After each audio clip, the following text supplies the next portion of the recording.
93.4. Mesdames, Messieurs, bonjour, merci de nous suivre sur les programmes de Génération FM, la 93.4. Nous émettons en direct du quartier Kandé. Il est 10h, c'est l'heure de notre principale bulletin édition d'information. À la présentation, Lamine Ba, Albert Gomis est aux opérations techniques, Cheikh Goudiaby aux opérations digitales.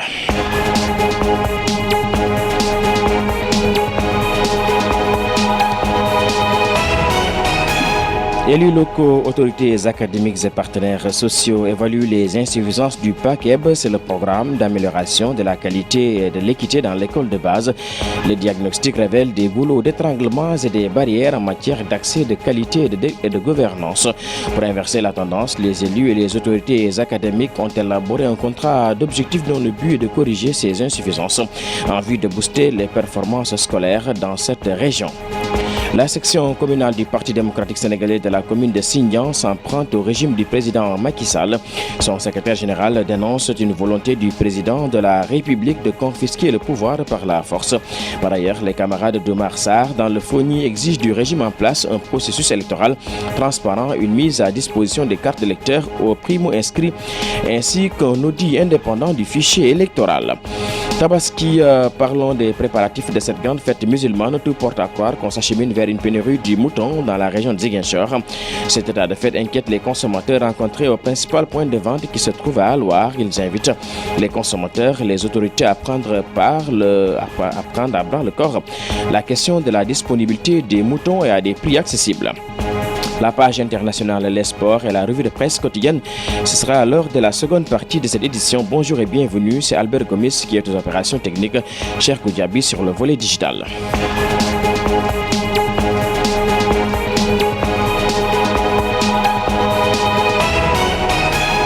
Dans l'actualité nationale, Demba Touré, un Sénégalais de 24 ans, a été tué la semaine dernière à Paris, selon Libération qui donne l'information. Il a reçu une rafale de Kalachnikov d'hommes armés qui avaient pris sa voiture pour cible. Le journal signale que sa famille et ses amis ont organisé une marche silencieuse samedi pour dénoncer cet acte odieux. C'était, souligne la même source, en présence du consul du Sénégal à Paris. Né le 17 août 2015, le grand parti de Malick Gakou a 3 ans ce vendredi. Ces 3 années d'existence ont permis aux plus sceptiques de comprendre que ce parti est né pour changer le Sénégal, signale Aminata Linguère-Walondiaï, une des responsables du grand parti, dans une note parvenue à la presse. Le président de la République, Macky Sall, a appelé jeudi son homologue malien Ibrahim Boubacar Keïta pour le féliciter suite à sa réélection à la magistrature suprême, annonce le pôle communication de la présidence. Le président malien sortant Ibrahim Boubacar Keïta, surnommé IBK par la population, a été réélu jeudi au deuxième tour avec 67,17% des suffrages. Selon la source, le président Sall a salué les frères et sœurs maliens qui ont accompli leur devoir citoyen dans le calme et la sérénité. Macky Sall a en outre souhaité plein succès au président Keïta dans l'exercice de sa mission au service de ses compatriotes, poursuit la présidence sénégalaise.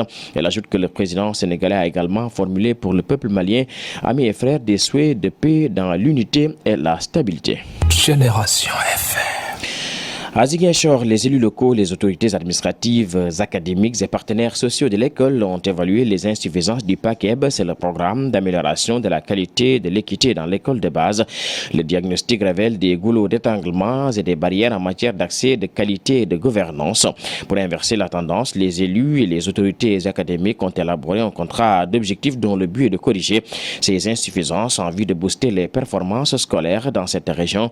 Suivons à ce sujet les explications de Sidi Eniab Sambou, le maire de la commune de Molampe. Ce que nous retenons, c'est vraiment qu'il y a encore beaucoup de travail à faire. C'est la régression de la position jadis chantée du département de Bignona en matière de scolarisation, mais également en matière de vivier d'élite, de production d'élite régionale et nationale. Aujourd'hui, l'état des lieux révèle que, par exemple, depuis 10 ans, on a bien lu, depuis 10 ans par exemple, on est absent, pour toute la région, on est absent des concours, du concours général par exemple, et de toutes les autres initiatives d'émulation de l'excellence. Nous sommes absents sur toute la ligne et pendant 10 ans. Ça, c'est vraiment ce que nous avons retenu de fort. Et bon, nous nous en désolons. Et aujourd'hui, je crois, nous avons senti que tout le monde veut vraiment s'engager, tout le monde s'engage pour que, ensemble, autour de l'IA, qu'on trouve des solutions pour remédier justement à ces manquements observés qui nous déshonorent franchement. Bon, au plan des infrastructures, oui, on a noté qu'il y a un bon nombre d'établissements qui sont encore aujourd'hui dans des abris provisoires, par exemple. Ensuite, il y a beaucoup d'établissements qui ne sont pas clôturés. Ça pose le problème donc de la sécurisation des machins. Moi-même qui vous parle, dans ma commune, j'ai une école primaire qui jouxte la boucle du Blouf, qui n'est pas clôturée. Ça, c'est des problèmes de sécurité. Mais également, il y a sur le plan de la salubrité, effectivement, beaucoup de problèmes d'établissements qui n'ont pas encore de latrines, qui n'ont pas de point d'eau, n'est-ce pas? Donc c'est l'ensemble de ces problèmes aujourd'hui que l'état des lieux a révélé. Voilà, à l'instant, les explications de Sidi Enyab Sambou, le maire de la commune de Mlompe. Sachez que ce contrat d'objectif qui s'inspire des nouvelles orientations institutionnelles en matière d'éducation et qui recommande une plus grande implication des collectivités territoriales à la cause de l'école a pour but de redresser la situation. Ousseynou Gassama, inspecteur de l'éducation à la retraite, en livre ici le contenu. Je pense que l'idée, c'est d'avoir de la matière pour procéder à un diagnostic partagé dans le cadre d'une approche inclusive avec l'ensemble des partenaires. Il y a une partie technique qui a été déjà faite en amont avec les techniciens de l'éducation, mais il s'agit d'aller au-delà et de pouvoir dialoguer directement avec ceux-là qui sont dépositaires de compétences en matière d'éducation. C'est les collectivités territoriales. Moi, je salue cette initiative à sa juste valeur parce qu'il y a une espèce de bicéphalisme entre les services techniques de l'éducation et les collectivités territoriales. Or, ce matin, il a très bien précisé, n'est-ce pas, le fait que les services techniques soient des bras techniques qui sont au service des collectivités territoriales. Cela devra pouvoir se faire à travers un dialogue et une approche inclusive. Il l'a fait aussi. Donc on a invité les acteurs principaux autour des collectivités territoriales, les préfets, les sous-préfets, les représentants des syndicats, les CGE, les principaux de collèges, les proviseurs et j'en passe. L'idée c'est de présenter un document de référence qui, au-delà du diagnostic, propose une série d'actions qui doivent conduire vers des engagements. Engagements de l'inspection d'académie avec ses structures déconcentrées, les IF, les collectifs de directeurs, les établissements, mais engagement aussi de la part des collectivités. Je pense que c'est une approche salutaire qui non seulement va permettre à l'ensemble des acteurs d'avoir une mise à jour, de se partager les réalités, de faire le diagnostic, d'identifier les goulots d'étranglement et les barrières, mais surtout d'identifier les solutions prioritaires endogènes et de pouvoir s'engager selon leurs compétences, mais surtout selon leurs moyens. C'est là où moi je situe l'intérêt de cette rencontre. Parlons politique. La section communale du Parti démocratique sénégalais de la commune de Sindian s'en prend au régime du président Macky Sall. Son secrétaire général dénonce une volonté du président de la République de confisquer le pouvoir par la force. Par ailleurs, les camarades d'Oumar Sarr dans le FONI exigent du régime en place un processus électoral transparent, une mise à disposition des cartes d'électeurs aux primo-inscrits ainsi qu'aux audit indépendant du fichier électoral. Voici les explications de Salou Sagna. La section PDS de Sindian exige un processus électoral transparent, une distribution correcte des cartes d'identité biométrique à tout le monde, tous les primo-inscrits, un audit indépendant du fichier électoral. Nous insistons et maintenons un ministre neutre chargé des élections. Nous exigeons des élections justes, transparentes, libres, démocratiques et crédibles, avec la participation de tous. Nous sommes contre le parrainage qui est antidémocratique. Macky Sall se dit champion, qu'il se résolve à rencontrer et à faire face à tout le monde, et particulièrement à notre candidat Karim Meïssa Wade. Écoutez, ce que certains ont dit, c'est un matamor, c'est un poltron. Ils veulent se maintenir au pouvoir par la force. Nous lui demandons juste ce qu'il avait reçu en 2012, c'est de le rendre intact. Il avait eu un code électoral consensuel de 92, c'est avec ce code qu'Abdoulaye Wade a été battu, c'est avec ce code qu'Abdoulaye Wade a été élu, c'est avec ce code qu'Abdou Diouf a été battu. Nous pensons que lui-même a bénéficié des bienfaits de ce code, qu'il nous rende ce code. Nous savons ce qui se passe. Ils voudront à tout prix confisquer des cartes, surtout des cartes des primo-inscrits. C'est à cela que je profite pour dire aux jeunes du Fogny, allez-y récupérer vos cartes, faites tout ce qu'il faut pour récupérer vos cartes, c'est votre droit. Ces élections, il faut y participer et nous pensons que Macky Sall n'a pas le droit de rabaisser la démocratie sénégalaise qui était érigée en référence en Afrique et partout dans le monde. Génération FM 93.4. À 5 jours de la Tabaski, tout porte à croire qu'on s'achemine vers une pénurie de moutons dans la région de Ziguinchor. Cet état de fait inquiète les consommateurs rencontrés au principal point de vente qui se trouve à Loire. Ils invitent ces consommateurs et les autorités à prendre à bras le corps la question de la disponibilité des moutons et à des prix accessibles. Voilà, c'est Ousmane, je suis à Ziguinchor, au Daral, pour chercher des moutons. Mais il y a une dizaine de camions qui sont là depuis hier. Mais les moutons sont intouchables. C'est trop cher parce qu'on nous parle de 100 000, 150 000 pour des moutons qui ne le valent pas. Donc ça pose problème. Je crois que c'est l'État qui doit aider les gens parce qu'en cet instant, les gens n'ont pas d'argent. Donc ça va être très compliqué pour certaines familles de payer des moutons de 100 000 francs. En particulier nous-mêmes qui sommes là depuis ce matin. On m'a mis en rapport avec un éleveur qui est là, qui est venu tout de suite, qui a amené ses moutons. Mais le gars, il a bougé, je crois qu'il est parti chercher de l'eau pour que les moutons boivent. Mais les gars qui sont là me parlent de 110 000, 115 000, 120 000. Ça pose problème. L'État doit prendre ses responsabilités. Parce que cela, ça date de très longtemps. Ça fait presque 5 ans, 6 ans. Il y a beaucoup de familles qui viennent ici pour faire 5 à 6 jours sans acheter de moutons. Parce qu'un père de famille qui vient avec 50 000 ou 45 000, si on lui parle d'un mouton de 80, 85, 100 000, 120 000, ça pose problème. Donc l'État doit aider les gens parce que les familles n'ont pas, les parents n'ont pas d'argent. Je me présente, je m'appelle Cheikh Diop, j'habite à Ziguinchor précisément. La situation d'aujourd'hui elle est chaotique. Donc, comme je le disais tantôt, vous l'avez constaté vous et moi aujourd'hui, il est très difficile d'aujourd'hui de trouver un mouton dans ce marché parce que les prix sont exorbitants, très élevés. Donc on ne peut pas comprendre qu'on nous vend des moutons à 130 000, 150 000, 250 000, 300 voire même 400 000.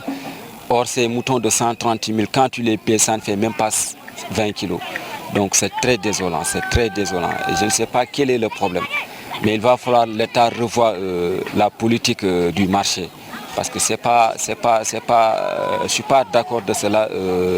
Dans les jours passés, le ministre nous avait promis qu'il y aura beaucoup de moutons sur le marché. Donc, mais jusqu'à présent, comme vous le constatez, il n'y a pas assez de moutons. Il n'y a pas assez de moutons. Donc, et les prix sont très élevés. Donc dans ce pays, personne ne peut plus avoir un mouton à 50 000 francs, plus précisément à Ziguinchor. Donc ce n'est pas normal. Donc quel est le problème? Alors que le revenu des Sénégalais, ce ne sont pas de gros revenus. Donc il va falloir qu'on revoie la situation. Donc l'État doit prendre les mesures qu'il faut, d'en parler avec les vendeurs et puis qu'il voit ce qu'il faut faire. Parce que tout bon musulman a besoin d'avoir le sacrifice qu'il faut. C'est vrai, nous sommes des musulmans, donc on veut tout faire pour assurer cela, mais il va falloir aussi qu'on ait les moyens de le faire. Voilà, face à l'appel de détresse des consommateurs, le service régional de l'élevage de Ziguinchor s'explique. Cette situation est due au coût exorbitant de l'aliment de bétail.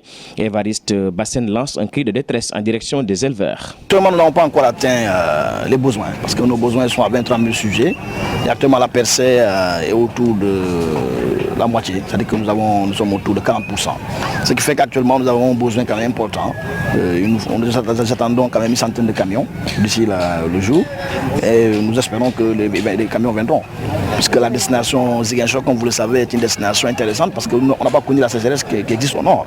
Ici, il y a suffisamment plu, ce qui fait qu'il y a un pâturage suffisant, conséquent, de bonne qualité, et que quand les animaux vont arriver, les éleveurs pourront économiser en termes d'achat d'aliments de soutien.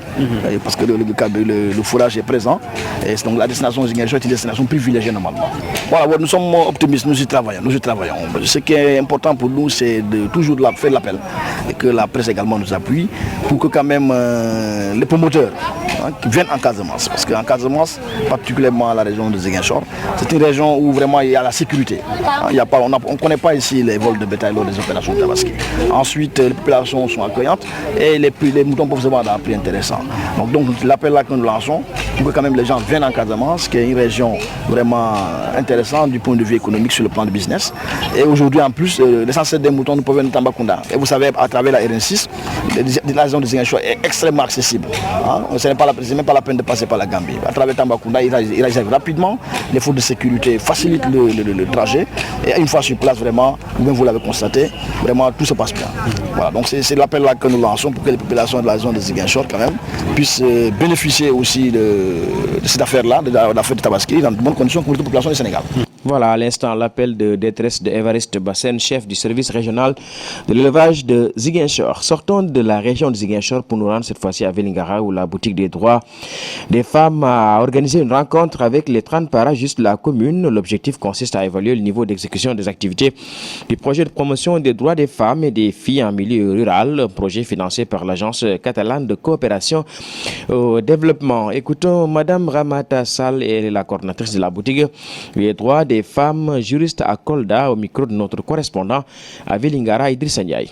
Aujourd'hui, nous sommes là dans le cadre de l'exécution des activités du projet de promotion des droits des femmes et des filles en milieu rural, financé par l'Agence catalane de coopération au développement, ACCD, qui nous appuie à travers ce projet. Donc nous sommes là aujourd'hui pour une campagne ISC, c'est-à-dire une campagne information, éducation et communication sur les violences basées sur le genre, les mariages d'enfants et les mutilations génitales féminines, qui sont des formes de violence dont les filles en souffrent le plus. Pour Vélingara, quand même, le cas est plus ou moins particulier parce que certes, c'est une campagne ISC, mais l'objectif également était de rencontrer le comité des parajuristes qui est en train de faire un excellent travail communautaire. Nous les avons rencontrés, il y a eu des échanges. Ça nous a permis également de savoir le travail que les parajuristes sont en train de dérouler sur le terrain, de savoir également les difficultés rencontrées, à savoir l'absence de protection en cas de dénonciation, l'absence de moyens quand même qui leur permettent de bien dérouler cette mission. Également, il y a eu un partage d'expériences des différents cas dont les parajuristes sont confrontés de temps en temps. Nous avons rencontré des cas de violence physique, il y a eu des cas de violence morale dont nous les femmes, nous sommes les auteurs parfois et c'est très compliqué. Ça a été l'occasion pour nous quand même de lancer le plaidoyer et de sensibiliser davantage nos sœurs sur ces formes de violence psychologique et morale dont les femmes sont auteurs. Il y a eu aussi des cas de violence physique, économique dont les hommes sont auteurs, les femmes en sont victimes. Ça a été l'occasion pour nous de renforcer la sensibilisation et de mettre l'accent sur les sanctions. Aussi, il y a eu des violences sexuelles comme les cas de viol, les cas de mariage d'enfants, de mutilation génitale féminine. Et ça a été l'occasion pour nous quand même de nous appesantir sur le cadre juridique de protection contre ces violences sexuelles, à savoir le viol et la consommation de mariage sur mineurs et les mutilations génitales féminines. Je précise toujours l'argumentaire sanitaire en ce qui concerne les conséquences de ces MGF est très très pertinent, mais la sanction également, surtout en ce qui concerne les MGF, la sanction qui va de 2 à 5 ans, c'est toujours bien de rappeler ces sanctions afin que l'abandon soit effectif.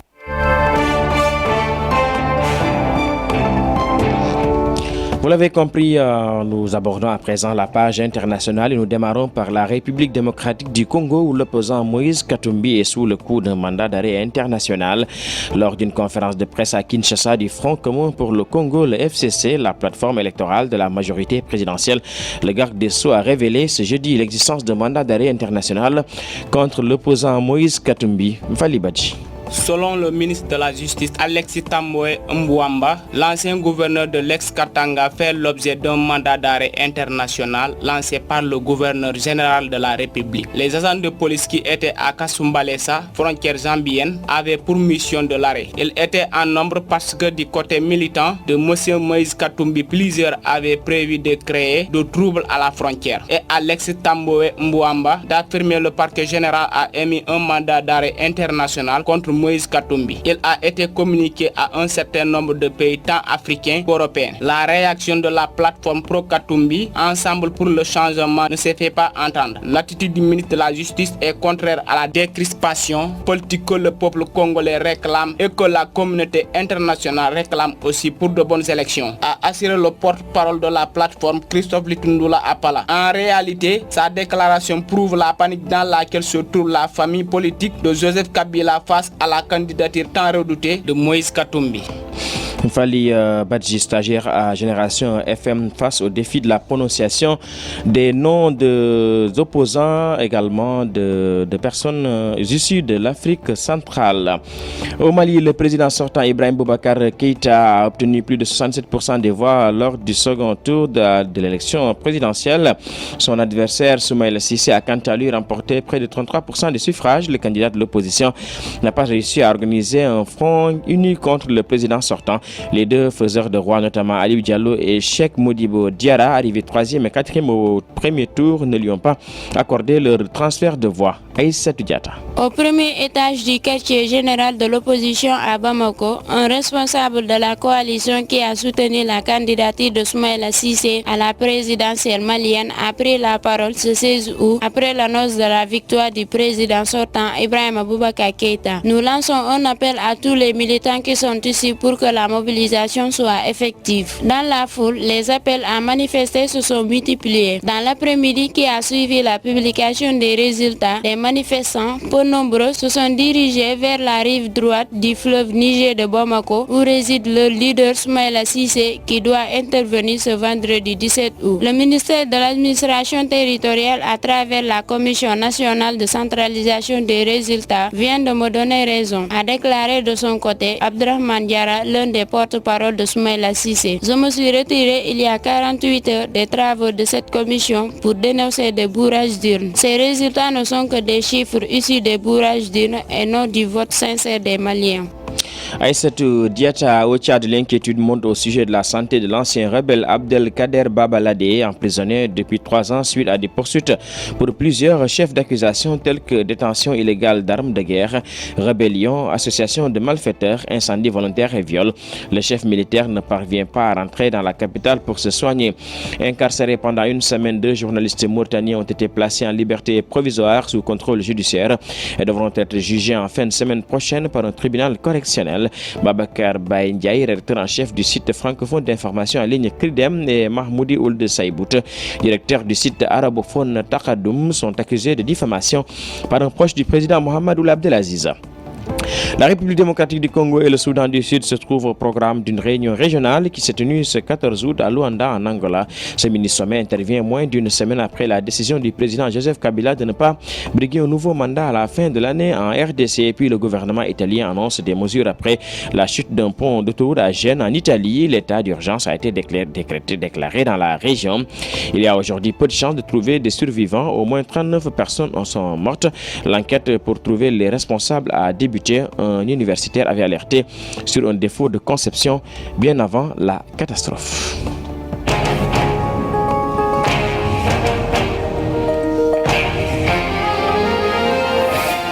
Nous accueillons à présent Insa Mandian dans ce studio. C'est pour les besoins de la page des sports. Insa, bonjour. Bonjour Lamine, bonjour à tous. Voici une synthèse de l'actualité sportive de ce vendredi 17 août 2018. Cheikh Ndoye a effectué son retour à Angers sous forme de prêt. Ce mardi, il sera lié pour 3 saisons avec Angers.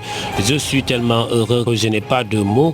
Je suis content de revoir tout le monde. C'est bon de rentrer chez soi, confie confie Cheikh Ndoye en point de presse. Moustapha Seck, ancien entraîneur de l'équipe nationale locale, a signé avec le club mauritanien Tevre Zénar, a appris l'APS auprès du technicien. Oui, j'ai signé en faveur du club, a confirmé l'intéressé interpellé par l'APS, indiquant qu'il reviendra sur les conditions de la signature en faveur du club mauritanien. Ancien entraîneur de l'AS Saloum, de Nyari Talir, de l'AS Pikine, du Guédiawaye FC et de Tenguedje FC, entre autres, le technicien avait connu la saison dernière une expérience en Guinée.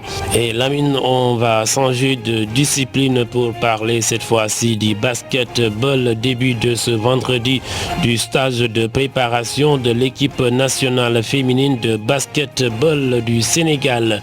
Comme nous l'avons annoncé la semaine passée sur Winsport.com, la préparation se fera entre le Sénégal et la France. Après Dakar, l'équipe nationale féminine de basketball va s'envoler pour la France le jeudi 6 septembre. Pour l'instant, c'est ce qui est retenu. Après l'étape de Dakar, elles se rendront en France avec un menu de cette préparation des matchs amicaux contre les équipes américaines, français et canadiennes. Pour ce regroupement, 24 joueurs ont été convoqués. Pour rappel, le Sénégal est logé dans le groupe D avec les USA, la Chine et la Lettonie. Restons toujours en basketball. L'AS Douane a remporté la manche aller des demi-finales de la Coupe du Sénégal face à Ouakam 75-69 mercredi au stadium Maris Ndiaye. Les deux équipes vont s'affronter le week-end prochain, un match décisif qui permettra de les séparer. Revanche des Ouakamouars, US Ouakam a perdu la finale de Coupe Saint-Michel cette saison face aux Gabelouz, soit 61-50 il y a quelques mois. Une défaite qui reste en travers de la gorge du club Libou qui prendront toutes les dispositions nécessaires pour renverser la Douane. Une quatrième finale des Gabelouz après les deux finales remportées, notamment la Coupe Saint-Michel et la Coupe du maire de Dakar. L'AS Douane s'est qualifié mercredi en finale de play-off où les hommes de Pabigay affronteront le Duc. Une quatrième finale pour les Gabelouz cette saison s'ils remportent la manche. Retour face à Ouakam la semaine prochaine. Quelques mots en lutte, la sortie de Gatson Beng sur les droits de retransmission du combat de choc entre Modoulour et Balagay 2 qui se tiendra le 1er janvier prochain a provoqué de nombreuses réactions parmi les personnes qui ont fustigé l'attitude des promoteurs. L'animateur Mansour Diop de la Sen TV, il avait demandé aux Sénégalais de procéder à un boycott du combat. Gaston Beng a répondu au micro de notre confrère Leral Net. Il estime que ce dernier est méchant. Et Lamine, c'est tout ce qu'on peut retenir sur l'actualité sportive de ce vendredi. Merci Insa, sauf que toi tu n'es pas méchant. Nous allons à présent passer à la revue de presse. Cette fois-ci, c'est l'affaire de Amadi Khalil Djemé. Les précisions du ministère de la Justice après la publication mercredi soir d'un rapport d'Amnesty International sur la situation des droits de l'homme au Sénégal bousculent les autres sujets dans l'apparition des journaux du vendredi. Dans son rapport sur l'examen périodique universel des Nations Unies, Amnesty International juge inéquitable un certain nombre de procès au Sénégal, dont celui du maire de Dakar, Khalifa Ababacar Sall. L'Organisation de défense des droits de l'homme a aussi cité les procès du fils de l'ancien président Abdoulaye Wade, Karim Wade et des djihadistes présumés. Des accusations graves et erronées, titre Le Soleil, faisant part de la réaction de l'État sur le rapport d'Amnesty International. L'État, écrit Le Soleil, a constaté une absence d'objectivité et de méthodologie dans le rapport. Dans le journal de Anne, l'État, à travers le ministère de la Justice, apporte des précisions sur un certain nombre de questions soulevées par l'Organisation des droits de l'homme. Pour enquête, le ministre de la Justice, Ismaïla Madior Fall, plaide non coupable. De son côté, le quotidien indique que Ismaïla Madior Fall met le rapport d'Amnesty dans le seau. Le journal LAS lui souligne que le ministre de la Justice justice Ismaïla Madior Fall démonte Amnesty International en démentant formellement la situation dépeinte par cette organisation des droits de l'homme. Le journal note que pour le gouvernement, Amnesty International fait plus état de questions politiques que de sujets axés sur les droits et libertés des citoyens. Vox Populi aborde les préparatifs de la fête de Tabaski en relevant que les vendeurs de Ladoum, race de moutons frappés par la conjoncture, l'apparition signale que certains vendeurs de moutons exposent des moutons qui coûtent entre 700 000 et 10 millions de francs CFA, mais peinent à trouver des acheteurs. Sud Quotidien évoque le désarroi des vendeurs de moutons à cause de la rareté et la cherté de l'aliment de bétail, la non-disponibilité des aliments subventionnés. La situation du marché intéresse aussi l'Observateur, qui revient sur la situation du marché de Sandaga, 5 ans après l'incendie qui l'avait frappé.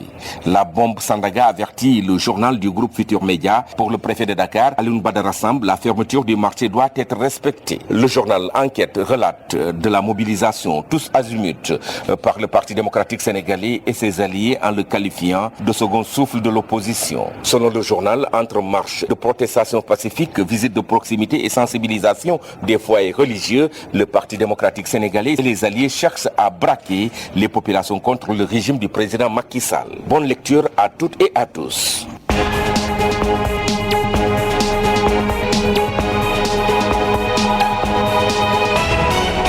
Merci Amadi Khalilou Djemé, c'est votre revue de presse qui boucle cette édition. Je vous en rappelle les principales lignes. À Ziguinchor, élus locaux, autorités académiques et partenaires sociaux évaluent les insuffisances du PACEB. C'est le programme d'amélioration de la qualité de l'équité dans l'école de base. Le diagnostic révèle des goulots d'étranglement et des barrières en matière d'accès, de qualité et de gouvernance. Pour inverser la tendance, les élus et les autorités académiques ont élaboré un contrat d'objectifs dans le but de corriger ces insuffisances en vue de booster les performances scolaires dans la région de Ziguinchor. La section communale du Parti démocratique sénégalais de la commune de Sindian s'emprunte au régime du président Macky Sall. Son secrétaire général dénonce une volonté du président de la République de confisquer le pouvoir par la force. Par ailleurs, les camarades de Marsar dans le Fognier exigent du régime en place un processus électoral transparent, une mise à disposition des cartes d'électeurs remis aux primo-inscrits ainsi qu'un audit indépendant du fichier électoral. À 5 jours de la Tabaski, tout porte à croire qu'on s'achemine vers une pénurie de moutons dans la région de Ziguinchor. Cet état de fait inquiète les consommateurs rencontrés au principal point de vente qui se trouve à Alouar. Ils invitent ces consommateurs et les autorités à prendre à bras le corps la question de la disponibilité des moutons et à des prix accessibles. C'est Aïssatou Diata qui m'a aidé à réaliser ce journal. À la présentation, Lamine Ba, aux opérations techniques, Albert Gomis, au volet digital, Cheikh Goudiaby. Bonne suite des programmes sur Génération FM. Retrouvez l'information dans nos prochaines éditions.